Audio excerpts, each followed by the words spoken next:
Sesler. Sadece zincir şakırtıları ve uzaktan gelen Nil Nehri'nin boğuk uğultusu. Yıl 1553. Kahire'nin taş duvarları nemden terlemiş zindanlarında 80 yaşını aşmış bir dev oturuyor. Sakalları bembeyaz, gözleri ise sanki hala ufuk çizgisini tarıyor. Piri Reis, ömrü boyunca Akdeniz'i bir göl gibi avucunun içine almış, Hint okyanusunun dev dalgalarıyla boğuşmuş, dünyanın kimsenin bilmediği kıyılarını ceylan derisine nakşetmiş o adam. Kapı ağır bir gıcırtıyla açılıyor. İçeri giren cellat değil, aslında tarihin ta kendisi. Piri Reis, elindeki son parşömeni masaya bırakıyor ve cellada bakıp gülümsüyor. Şöyle diyor fısıltıyla, "Gövdemi alabilirsiniz ama ruhum çizdiğim yollarda sonsuza dek dolaşacak." Birazdan bir kılıç darbesi, Osmanlı'nın en büyük coğrafya dehasını hayattan koparacak. Peki, nasıl oldu da bir imparatorluk, kendisine dünyayı altın tepside sunan bu adamı ölüme mahkum etti? Bu bir ihanet miydi?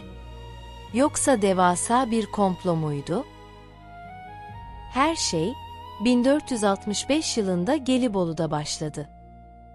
O zamanlar Gelibolu, Osmanlı'nın denize açılan kapısı, bir gemi inşa fabrikası gibiydi. Piri Reis'in asıl adı Ahmet Muhiddin Piri'dir.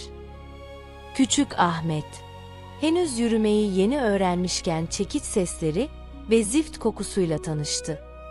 Babası Hacı Mehmet Efendi, onu mahalle mektebine gönderdiğinde Ahmet'in aklı hep limandaydı. O dönemin Gelibolu'su sadece bir şehir değil, bir okuldu. Ahmet, medresede Rumca, İtalyanca, Arapça ve Farsça öğrenirken, akşamları limana gelen Venedikli ve Cenevizli gemicilerin yanına gider, onların anlattığı canavar dolu denizler hikayelerini dinlerdi. Onların dilini, yani Rumca ve İtalyancayı daha çocukken konuşmaya başlamıştı. Amcası Kemal Reis, o sırada Akdeniz'in en korkusuz denizcilerinden biriydi. Adaletiyle ve cesaretiyle nam salmış bir deniz kurduydu. Bir gün Ahmet'i yanına çağırdı ve önüne bir Akdeniz haritası koydu. "Bak yeğenim," dedi.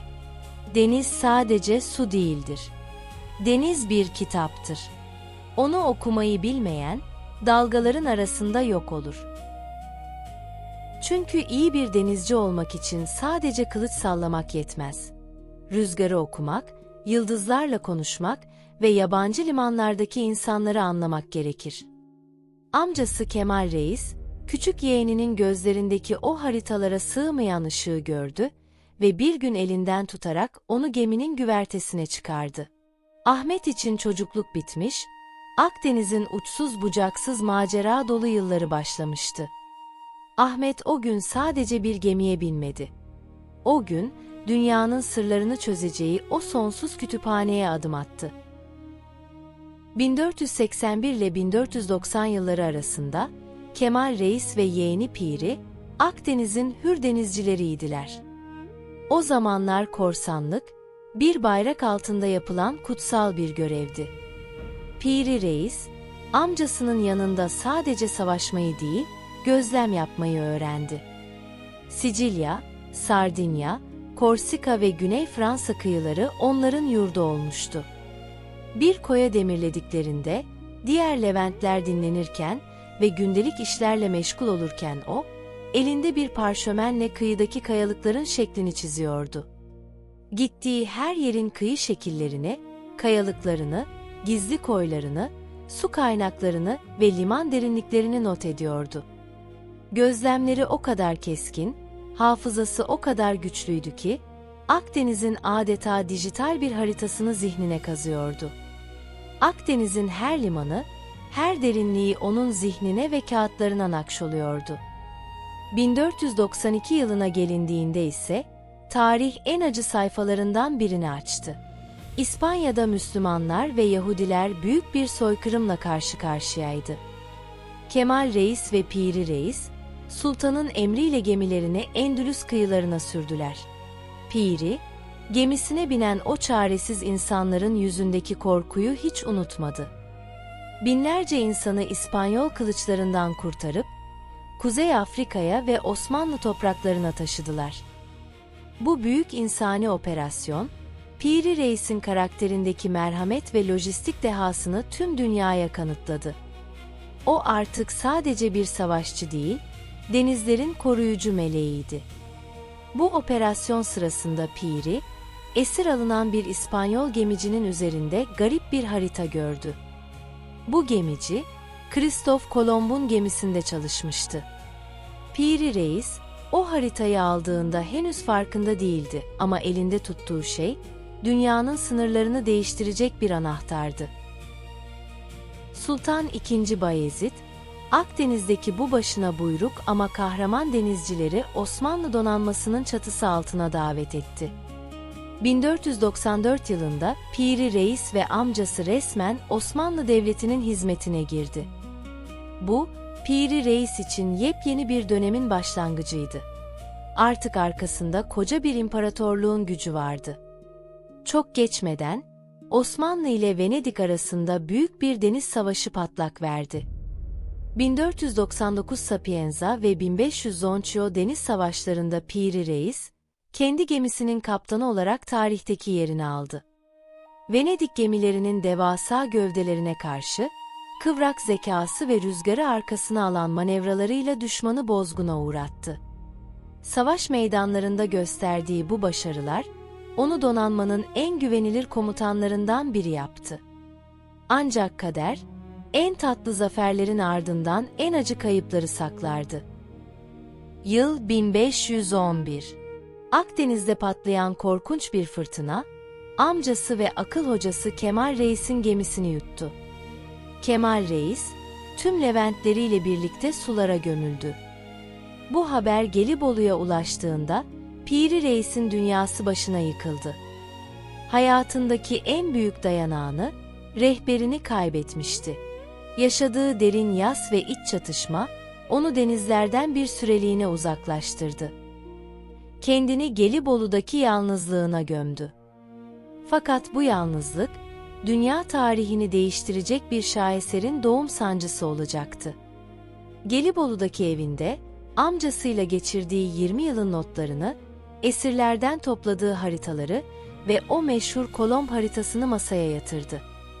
20 farklı haritayı tek bir kağıtta birleştirmeye karar verdi. Bu, o dönem için imkansız bir veri madenciliğiydi. Piri Reis, günlerce uyumadı. Ceylan derisi üzerine çizdiği haritada, sadece bildiği kıyıları değil, henüz uyduların bile göremediği detayları çiziyordu. Güney Amerika kıyıları, bugünkü modern haritalarla neredeyse aynı doğruluktaydı. Peki ama Piri Reis okyanusun öteki ucundaki Antarktika'nın buzsuz halini, Queen Maud topraklarını nasıl çizebilmişti? Bilim dünyası bugün hala bu sorunun cevabını arıyor. O 1513 yılında dünyayı kağıda sığdıran bir büyücü gibi çalışıyordu. Piri Reis, haritasını 1517 yılında Mısır seferi sırasında Yavuz Sultan Selim'e sundu. Padişah haritayı inceledi, hayran kaldı ve haritayı ikiye bölerek dünya ne kadar küçükmüş dedi. Ama Piri Reis bununla da yetinmedi.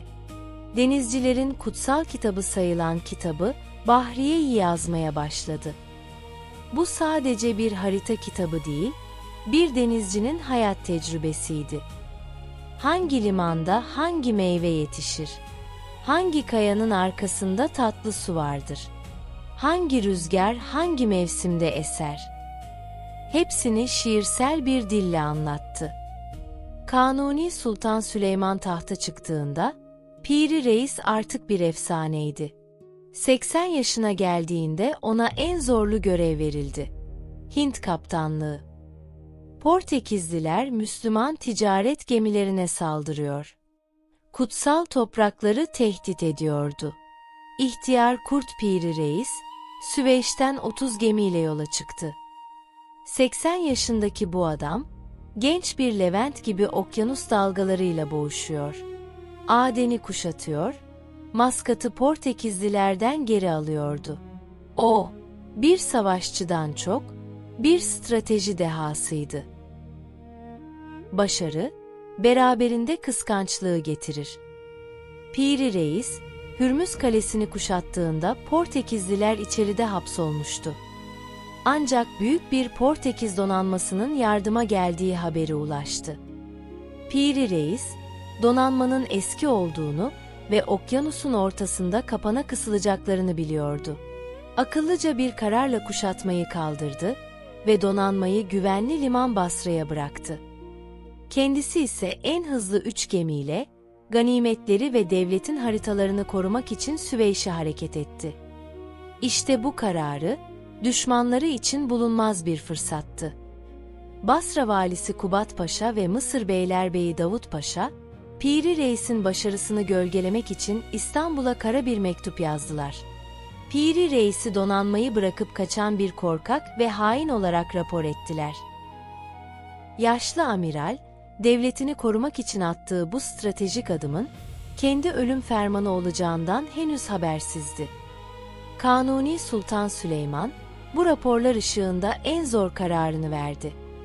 1553 yılında 80 küsur yıllık bir çınar, haksız bir iftira ile Kahire'de idam edildi. Piri Reis, kılıç boynuna inerken bile devletine küsmedi. O gün Kahire'de bir baş düştü. Ama dünya o günden sonra Piri Reis'i hiç unutmadı. Piri Reis'in bedeni toprağa karıştı. Ama haritası sanki bir büyü gibi saklandı. Tam 370 yıl sonra, 1929 yılında İstanbul'da Topkapı Sarayı bir müzeye dönüştürülürken, bir memur tozlu bir sandığın içinde ceylan derisi bir rulo buldu. Açtığında dünya bilim tarihi şoka girdi. Bu, Piri Reis'in 1513 tarihli haritasının ta kendisiydi. Albert Einstein'dan NASA uzmanlarına kadar herkes bu haritadaki gizemi çözmeye çalıştı. Çünkü haritada görülen bazı detaylar, o dönemde insanoğlunun bilmesinin imkansız olduğu coğrafi gerçekleri barındırıyordu. Piri Reis, tarihin akışını değiştiren, denizleri harflerle ve renklerle fetheden bir mimardı. O, haksız bir fermanla hayata gözlerini yumdu belki ama çizdiği yollar, yazdığı satırlar ve bıraktığı gizemlerle sonsuza kadar yaşayacak. Bugün bizler, haritasına her baktığımızda sadece coğrafya değil, bir insanın azmini, zekasını ve denizlere adanmış bir hayatı görüyoruz. Tarihin Mimarları belgeselinin bu bölümünün sonuna geldik. Sizce Piri Reis o haritayı gizli kaynaklardan mı aldı? Yoksa üstün dehasıyla mı çizdi? Yorumlarınızı bekliyoruz. Videomuzu beğenmeyi ve kanalımıza abone olmayı unutmayın. Bir sonraki tarih yolculuğunda görüşmek üzere, hoşça kalın.